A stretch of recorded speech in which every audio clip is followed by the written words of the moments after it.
വീണ്ടും വാർത്തകളിലേക്ക്. ദൈവകരുണയുടെ സന്ദേശവാഹകയായ വിശുദ്ധ മരിയ ഫൗസ്റ്റീനയുടെ ജീവിതത്തെ ആധാരമാക്കിയുള്ള ചലച്ചിത്രം പ്രദർശനത്തിനൊരുങ്ങി. ദൈവകരുണയുടെ ചിത്രവും കരുണക്കൊന്തയും വിശുദ്ധ ഫൗസ്റ്റീനയ്ക്ക് വെളിപ്പെടുത്തിയ സംഭവ വികാസങ്ങളുടെ ചിത്രീകരണമാണ് ലവ് ആൻഡ് മേഴ്സി ഫൗസ്റ്റീന എന്ന ചിത്രത്തിലൂടെ വിരചിതമാകുന്നത്. Why have you chosen us? I asked the Lord and He led me here. I will grant you a visible help. He will help you carry out my will. Jesus told me that you will be. വിശുദ്ധ ഫൗസ്റ്റീനയുടെ ഡയറിക്കുറിപ്പുകൾ വായിക്കാനിടയായ പ്രശസ്ത polish സംവിധായകൻ Michael കോൺറാഡിന്റെ ഹൃദയം തൊട്ട സാക്ഷ്യമാണ് love and Mercy Faustina. ദൈവിക കരുണയുടെയും സ്നേഹത്തിൻ്റെയും ആഴങ്ങൾ കണ്ട വിശുദ്ധ ഫൗസ്റ്റീനയുടെ ഡയറിക്കുറിപ്പുകൾ മൈക്കിളിനെ ഉലച്ചു കളഞ്ഞു. ദൈവിക സന്ദേശങ്ങളുടെ ശക്തിയറിഞ്ഞ മൈക്കിൾ കരുണക്കൊന്തയുടെ അത്ഭുത സംരക്ഷണവും തിരിച്ചറിഞ്ഞു.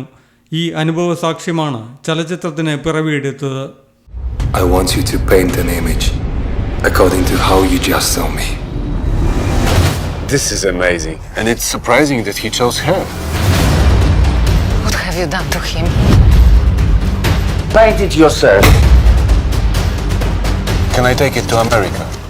ഒക്ടോബർ അവസാനം തിയേറ്ററുകളിലെത്തുന്ന ചിത്രത്തിന്റെ അവസാനവട്ട പ്രവർത്തനങ്ങൾ പുരോഗമിക്കുകയാണ്. അമേരിക്കയിലെ 700-ലേറെ തിയേറ്ററുകളിൽ ചിത്രം റിലീസ് ചെയ്യും.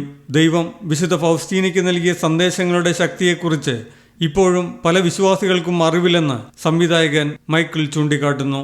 വിശുദ്ധ ഫൗസ്റ്റീന ദൈവിക കരുണയുടെ സന്ദേശം പ്രചരിപ്പിക്കുന്നതിനായി അനുഭവിച്ച സഹനങ്ങളും ബുദ്ധിമുട്ടുകളും ചിത്രത്തിൽ അവതരിപ്പിച്ചിട്ടുണ്ട്.